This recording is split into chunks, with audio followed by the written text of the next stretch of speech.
Hey folks, it's Brad here, or maybe I should say howdy today.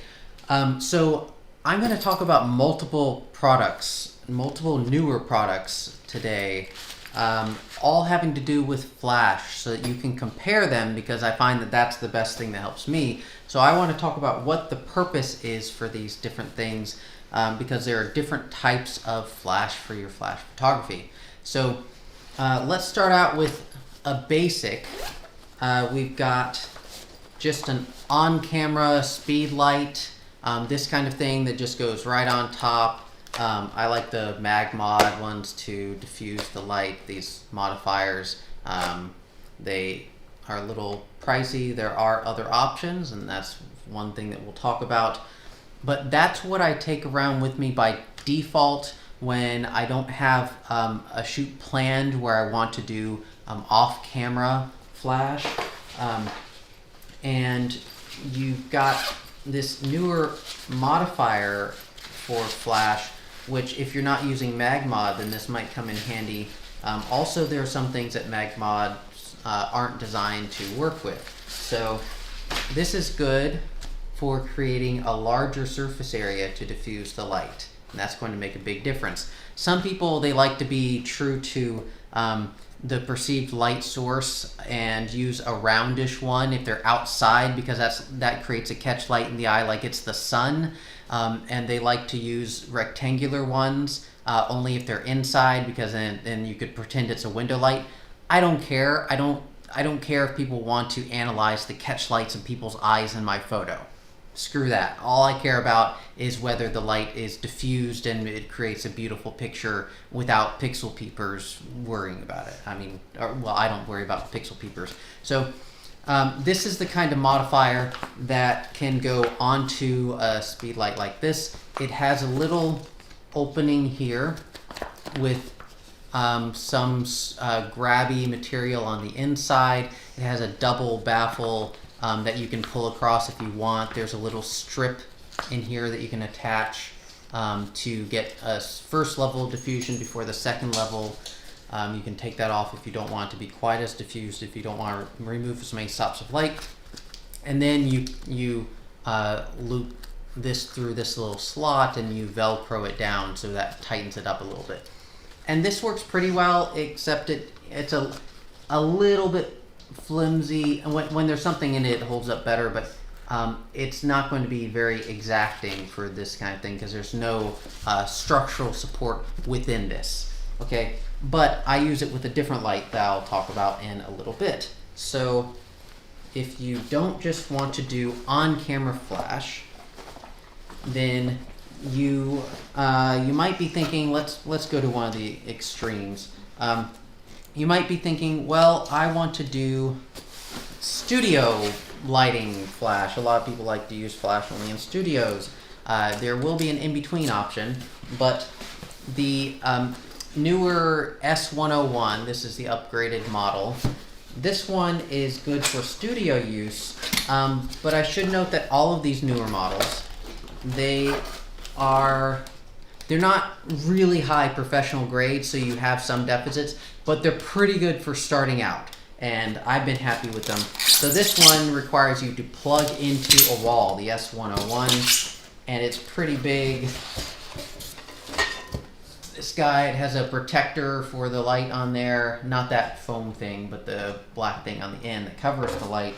It has a modeling light, which is extremely useful, especially if, like me, you're using an optical snoot with a gobo on it.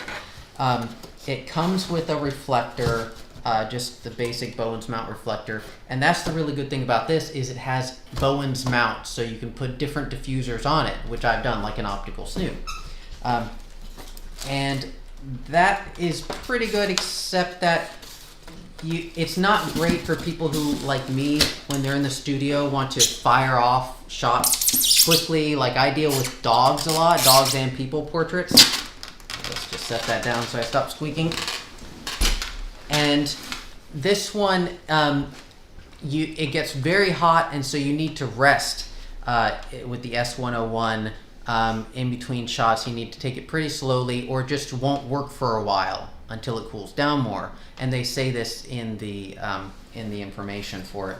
So that works pretty well because it provides 300 watts of light, and it has the Bowens mount, and it's a good starter one.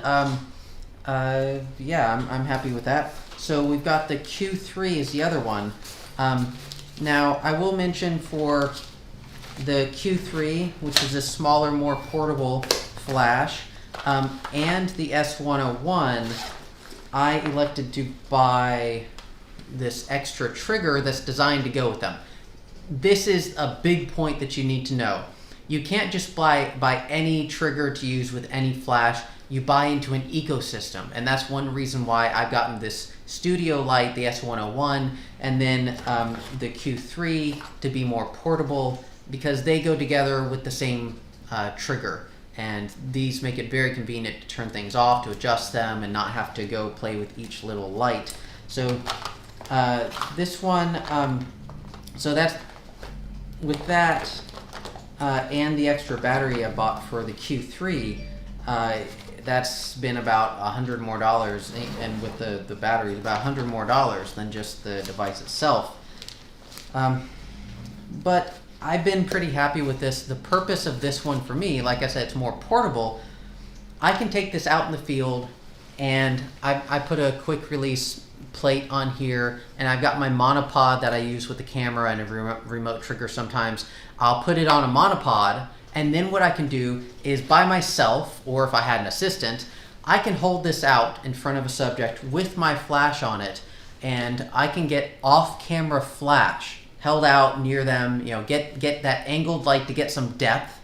And I don't have to worry about it being on my camera like the on-camera Speedlight. So this is much better for when you want to go out in the field, you don't want to set up a light stand, but you can use a monopod maybe, and you want to get a little more artistic, get some better shots that have some directional light. So it's been fantastic for that. Now I got an extra battery because I really worry about batteries running out and not being able to use it, because it's one of these specialty batteries, and you have a specialty charger for it.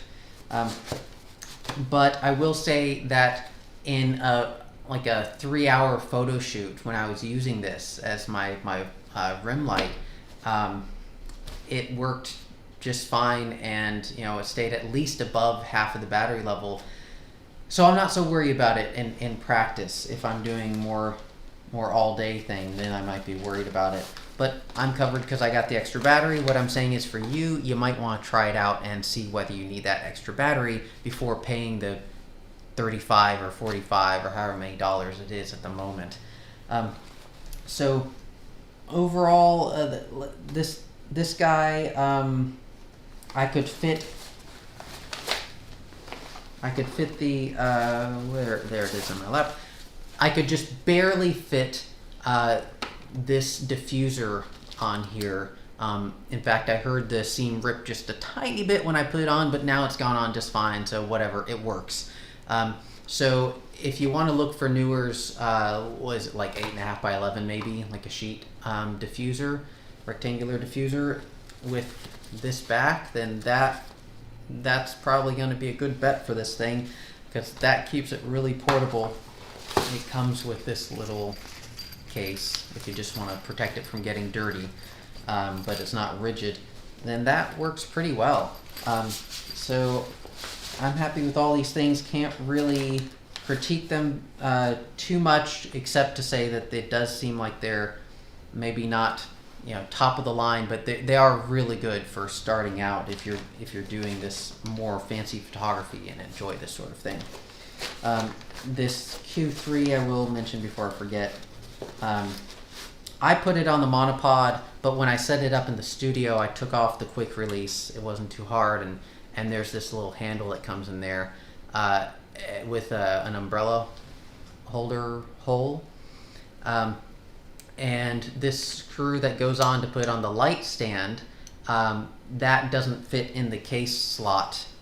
They haven't engineered it so you can fit both this knob and this knob sticking up at the same time. So those just stay separate in there. But overall, it's good stuff. and I hope you know what you need to know now about them and enjoy your flash photography. Take care.